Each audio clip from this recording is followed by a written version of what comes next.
নমস্কার, আমি সঙ্গমিত্রা। আমার এই সহজ রান্না চ্যানেলে আপনাদের সবাইকে স্বাগত। আজ আমি রান্না করছি ঝিঙে, পটল আর আলু দিয়ে দারুণ স্বাদের একটা মাছের ঝোলের রেসিপি। আপনারা এই গরমে খুব সহজেই বানিয়ে নিতে পারেন এই মাছের ঝোলের রেসিপি। খেতে কিন্তু দারুণ লাগে। প্রথমে কড়াই বসিয়েছি, কড়াইতে দিয়ে দিয়েছি সর্ষের তেল। তেলটাও গরম হয়ে গিয়েছে। এর মধ্যে প্রথমেই আমি ডালের বড়িগুলো ভেজে নেব। এখানে আমি 10-12টা বিউলির ডালের বড়ি নিয়েছি।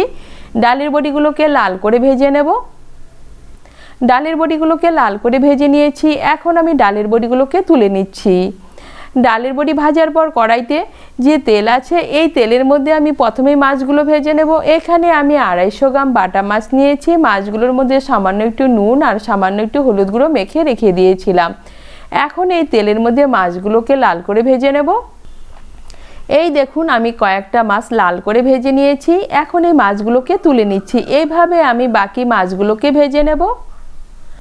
বাকি মাছগুলোকেও ভেজে নিয়েছি। এখন আমি মাছগুলোকে তুলে নিচ্ছি।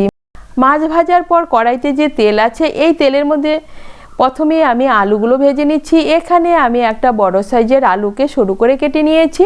এর মধ্যে দিয়ে দিচ্ছি সামান্য একটু নুন আর সামান্য একটু হলুদ গুঁড়ো। নুন আর হলুদ গুঁড়ো মিশিয়ে নিয়ে আলুগুলোকে লাল করে ভেজে নেব।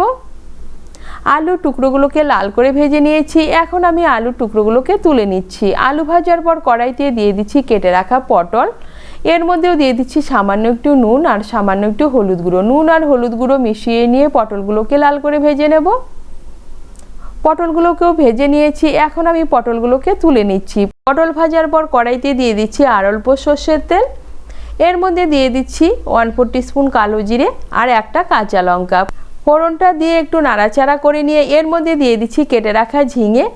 এখানে আমি একটা বড় সাইজের ঝিঙেকে কেটে নিয়েছি। গ্যাসের আঁচটাকে বাড়িয়ে ঝিঙেটাকে একটু ভেজে নেব। গ্যাসের আঁচটাকে বাড়িয়ে ঝিঙেগুলোকে ভেজে নিয়েছি। এখন এর মধ্যে দিয়ে দিচ্ছি আদা আর কাঁচা লঙ্কা বাটা। এখানে আমি 2টো পাকা কাঁচা লঙ্কা আর 1 টুকরো আদা বেটে নিয়েছি। দিয়ে দিচ্ছি 1/2 টিস্পুন হলুদ গুঁড়ো, 1/2 টিস্পুন ধনে গুঁড়ো। ভালো করে মিশিয়ে নেব। ভালো করে মিশিয়ে নিয়েছি। এখন এর মধ্যে দিয়ে দিচ্ছি স্বাদ মতো নুন। নুনটাকে ভালো করে মিশিয়ে নেব। নুনটাকে ভালো করে মিশিয়ে নিয়েছি। এখন এর মধ্যে দিয়ে দিচ্ছি ভেজে রাখা আলু। আলুগুলোকে মশলার সঙ্গে ভালো করে মিশিয়ে নেব। আলুগুলোকে মশলার সঙ্গে ভালো করে মিশিয়ে নিয়েছি। এখন এর মধ্যে দিয়ে দিচ্ছি ভেজে রাখা পটল। পটলগুলোকেও মিশিয়ে নিয়ে আলু, পটল আর ঝিঙে মশলার সঙ্গে ভালো করে কষিয়ে নেব।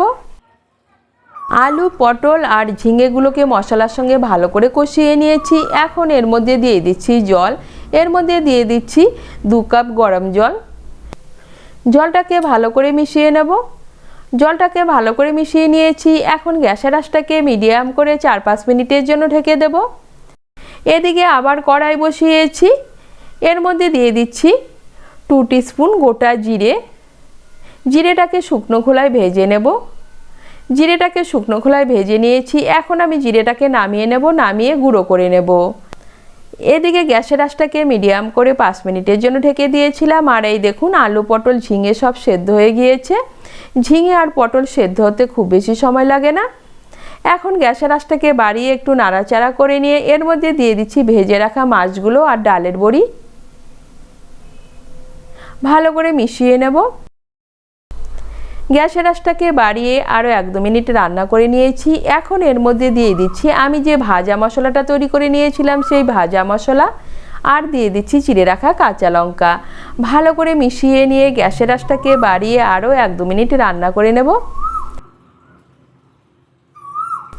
গ্যাসের আঁচটাকে বাড়িয়ে আরও 2 মিনিটের মতো রান্না করে নিয়েছি। আর তৈরি হয়ে গেল ঝিঙে, আলু, পটল দিয়ে দারুণ স্বাদের বাটা মাছের ঝোল।